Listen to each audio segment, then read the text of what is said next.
নেতাজি সুভাষচন্দ্র বোস জিন্দাবাদ। এই ভারত নেতাজি সুভাষচন্দ্র বোস চাননি।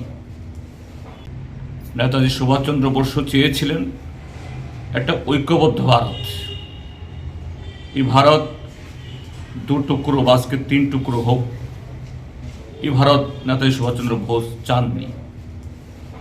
তার নজির হল তার যে আজাদ হিন্দ ফৌজ, সে আজাদ হিন্দ ফৌজের ভারতবর্ষের সমস্ত ধর্মের যারা তৎকালীন সময় দেশপ্রেমিক শক্তি তার যুক্ত ছিলেন, এবং আজাদ হিন্দ ফৌজের যিনি এই অন্যতম তার সেনানায়ক ছিলেন শাহনওয়াজ, ক্যাপ্টেন লক্ষ্মী সাহেগাল, এরকম বহু হিন্দু, মুসলমান, শিখ, খ্রিস্টান তারা চেয়েছিলেন এমন একটা ঐক্যবদ্ধ ভারত, শুধু ধর্ম, সংস্কৃতি, বর্ণ দিক থেকে না, যে এই দেশের আরও নানা ধরনের যে বৈচিত্র্য আছে, সমস্ত বৈচিত্র্য মিলে সবাই স্বাধীনভাবে এই দেশকে সেরকমভাবে গড়ে তোলে।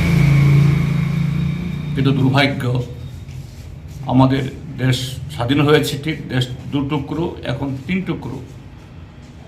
আর এখন যে ভারত আছে তার মধ্যেও হয়তো ফিজিক্যালি, অর্থাৎ তার অবয়বের দিক থেকে আমরা ঐক্যবদ্ধ আছি, কিন্তু এটা ভেতর থেকে, অন্তর থেকে, মানসিকতার দিক থেকে নানাভাবে স্বাধীনতা আন্দোলনের সেই লক্ষ্য, সেই চেতনা, সেই যে কি বলে মানুষের শপথ, এটাকে দুর্বল করার জন্য প্রতিনিয়ত ধর্ম, বর্ণ, আঞ্চলিকতা এবং দেশ স্বাধীন হওয়ার পর যে স্বাধীনতা, এই যে সংবিধান তৈরি হয়েছে, তার মূল যে লক্ষ্যগুলো, একে দুর্বল করার চেষ্টা হচ্ছে।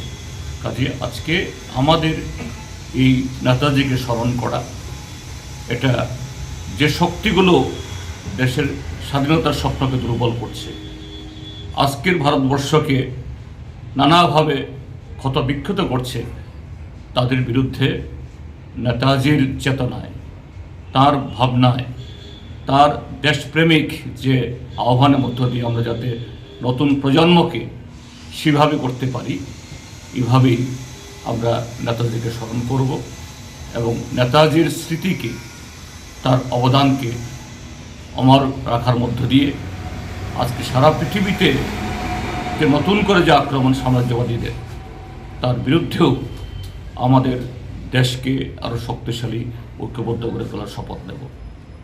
নেতাজি সুভাষচন্দ্র বোস জিন্দাবাদ।